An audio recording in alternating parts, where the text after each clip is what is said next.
and welcome to 7 tips for building robust cloud applications.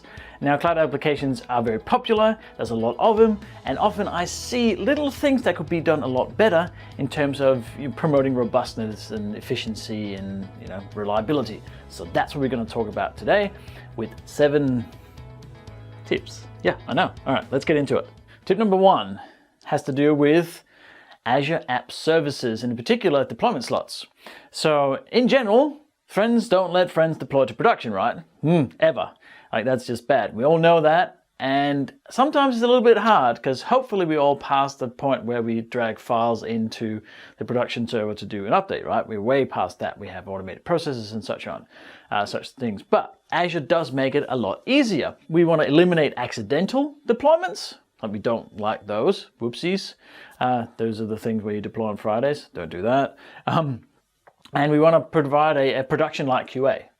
Because then we want to have confidence in that when we deploy to production, that the environment that we're deploying is as close to production as it can be, so that our testing takes place in something that looks like production. And that is what Azure App Services deployment slots is meant for, especially around staging and QA. So let me show you. So here I am in the Azure portal. I've got an Azure App Service, and let me show you what deployment slots are. So on the left here on the menu, click on deployment slots. And you can see currently there is 1, because you're always going to have 1, right? It's called production. Now, you can add a slot, and you can add as many slots as you want. It just takes away resources from the app service plan that you're on, or the VM. So add a slot. Give it a name such as staging. You can see underneath it's getting a unique URL just for this slot, so you can target it specifically. And we're going to clone settings from our main slot. So you don't have to do that, but you can. I'm going to add that. Those settings are configuration things and stuff like that. And there we go. We've created a staging slot, and we can close this. And now that is exactly like the production slot in every single way right now. But you can deploy directly to it. When you are ready, when your staging seems to be ready for production, you tested it, everything is right, QA is happy, you simply click swap. And you swap those 2 slots. It happens instantly, pretty much. So there won't be any downtime at all. And then suddenly your staging is production, and your production is staging the code in there. So the slots are still going to be called the same, but the code changes, right? That is how you use deployment slots to make a much more streamlined deployment flow. Okay, so tip number 2 is also Azure App Services, but in particular this time we want to use the deployment slots for A/B testing. So A/B testing is effective. It's very effective. It's where you take 2 almost identical, say web services or websites in this case, and you change one thing on one of them, and then you guide traffic to both at a certain rate, 50-50, 70-30, whatever you want to do. And you see what the difference is. So that could be making a button a different color. It could be moving the buy now button up to a corner or whatever it might be. But if you want to change something ever so slightly and test if there's an impact, A/B testing is great for that. However, it can be quite complex, because you got to set up 2 environments, you got to load traffic to go one way or the other.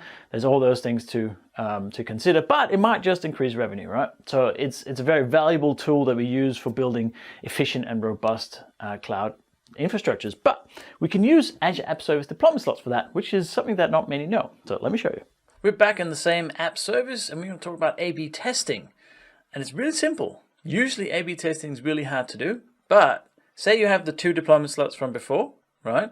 So one's going to have one type of the production version with, say, the blue button. One's going to have the red button, or whatever it is that you're testing.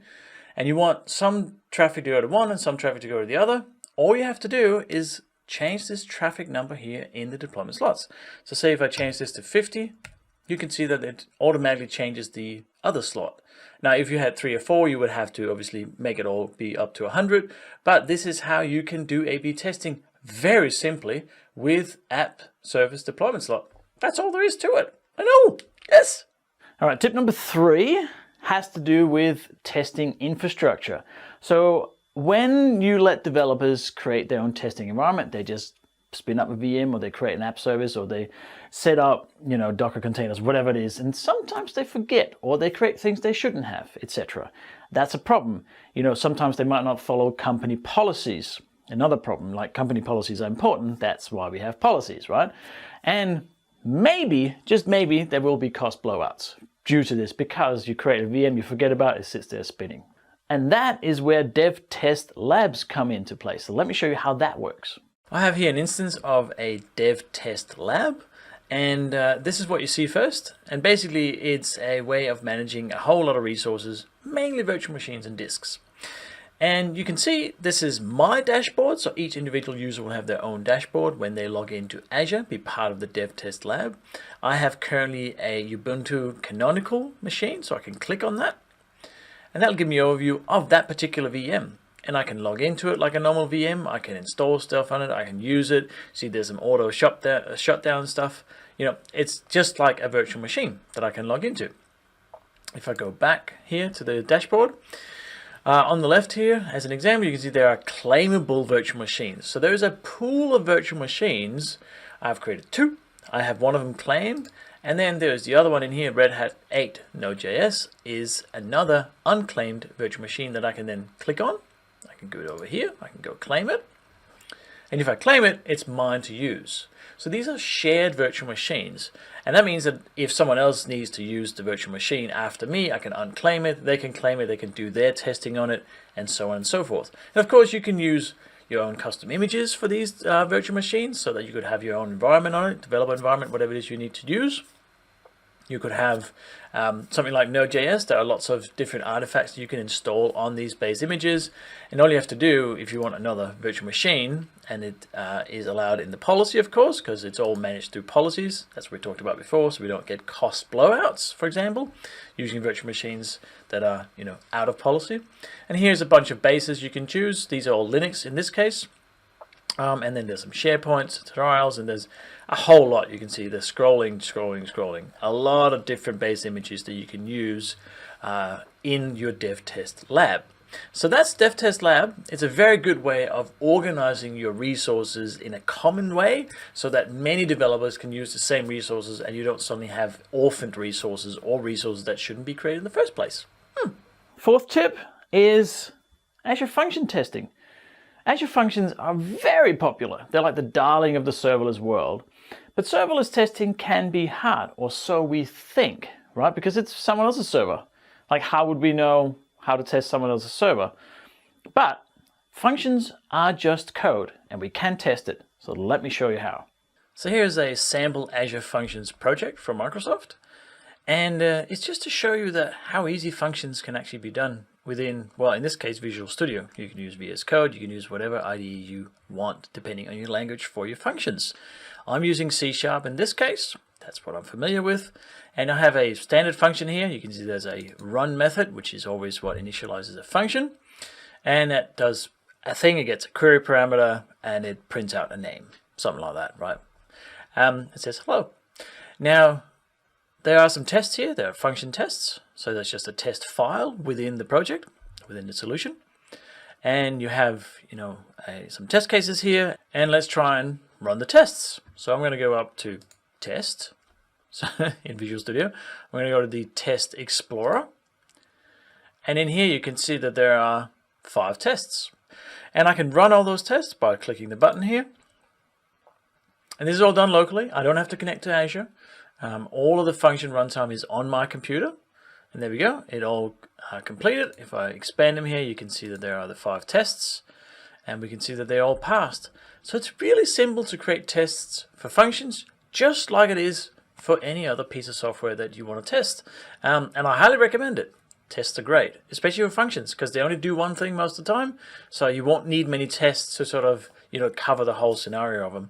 And they make your life much easier and robust. Okay, so 5th tip, number 5, is about application insights. And often we sort of go, oh God, what went wrong? If we find a bug, there's an outage, something like what actually happened. It's a problem sometimes on Azure because we can't install our own tools. Often we can have, you know, performance or debugging tools, but we can't just install them on an app service, for example. And then we also need to know maybe why it's slow, for example. Like, what is the performance issues around these services on Azure? And that is where application insights comes in. So let me just give you a quick overview because there's a lot to it. But yeah, here we go. So this is the dashboard for application insights for larsklint.com. So that's my website. There's a few stats here. You can see server response time, server requests, failed requests, etc. Application insights is a part of Azure Monitor, and it lets you drill into any web app on Azure that it's enabled for. So you get an instance of application insight for each service that you enable it for. So this is for my website. And for example, on the left here, I can go into application map. And you can see that will show you here the number of calls that are going into. So I have 2 deployment slots. I have a staging site and I have an actual site. And I can drill in further, of course. I can view the details here. And this is the whole idea of application insights. You can always drill down. Like, it's an amazing amount of information. So yes, I want to look at the GET request. So that's for the homepage of the website. And then you get a performance metric here. You can see it's just going to load. All the GET took 6 seconds. Oh, that's bad. Maybe here the GET took 2.5 seconds. So maybe that's slow. It runs on WordPress. Don't judge me. On Azure. But it might be something here that you want to change, something you want to maybe improve on. But you can see here the duration of the GETs. There's something here, workshops only took 0.02 milliseconds. That's pretty good. So that's the idea of application insights. You keep drilling down. There are other features on here, such as the smart detection, which is an AI-based detection actually that learns about your application and what's normal, and it detects things that aren't normal. So maybe you get some alerts for that. You can use live metrics, see what's coming in, coming out. And you can drill down into failures. I don't have any failures right now, but you just keep drilling down. You get the stack trays, you get performance indicators, you get everything that happened, and you can see if there's something you can fix or change or improve. It's very cool. Application insights. Use it. Make your developers happy. Or if you're a developer, you could be happy too. Okay, number 6 is about performance. Let's start with websites. Websites have to be fast. If they're slow, they tend to die because people just lose patience. Online users have very, very, very little patience with websites if they're slow, and they just go somewhere else and you might lose sales, for example. Managing data is always critical. Data lives in databases, and usually that's what makes it slow. A website, or can be. So, managing your data is critical, and constant monitoring. Like, you want to know immediately if something goes slow. You want to know if your website starts being slow, or maybe it's the data. So number 6 is I want to show you a little bit about database performance tuning and monitoring. So here we go.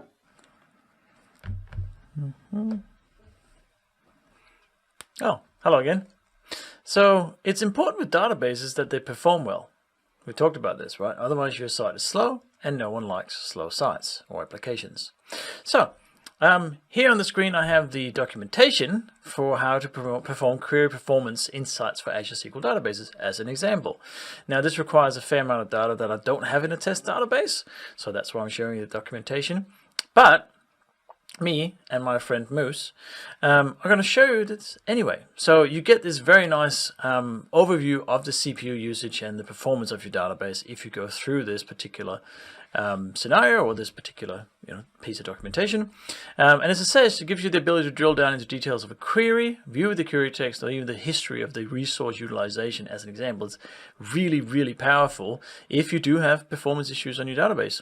And you do it by initializing or using the query performance insight, which is on the database, and you do that by enabling a couple of things that are outlined in this documentation, and that gives you the ability to zoom in and out and completely slice and dice all the queries on the database that's being performed, figure out what isn't working properly, and you can fix it by then. So this is quite in-depth, and it's a lot of information on how to optimize your database, but it's really well worth it. Absolutely. And finally, number 7. Whoops, 7. Talk about best practices, because architecture can be hard, right? It's not always that simple to build up an infrastructure in the cloud. So there are best practices that Microsoft has recommended that are on their Microsoft Learn page, documentation.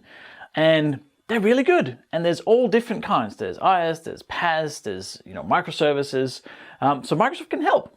And let me just show you where they live and what they look like and why you should probably pay attention to them if you're building architecture. And finally, because we are talking about robust infrastructure and robust architecture for Azure applications, let's talk about best practices.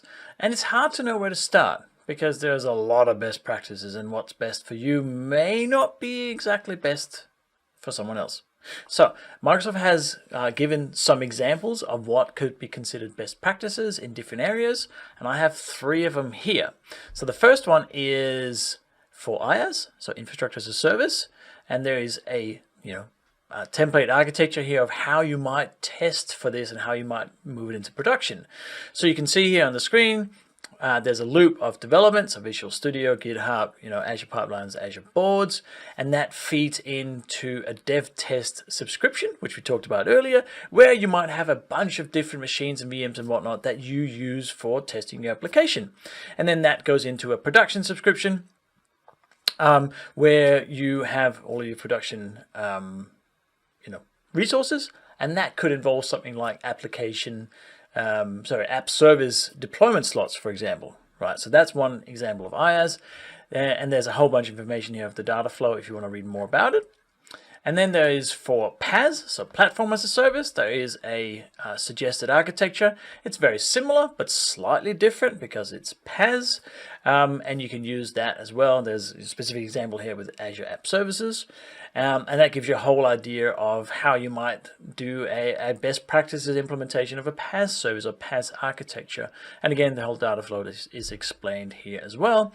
And then finally, everybody's favorite, microservices. So if you're considering microservices, there's another example here of how that might work for you and how you can use the Azure resources for creating a microservices best practices infrastructure or architecture. And again, there's a whole bunch of Kubernetes stuff and whatnot here. I won't go into the detail, but the data flow is explained. So if you are after building robust applications in Azure, these are some of the best practices that Microsoft recommends that you use, or at least take inspiration from, to create a much better infrastructure for your particular project or application. There you go. All right, thank you. That was 7 tips in 20 minutes. It was a bit quick, but I hope you got something out of it. At least you got a knowledge of what is available, what's possible for making robust applications in the cloud. If you want to know more, check out the links in the resources for this talk. In any case, thank you for watching. See you next time. Bye.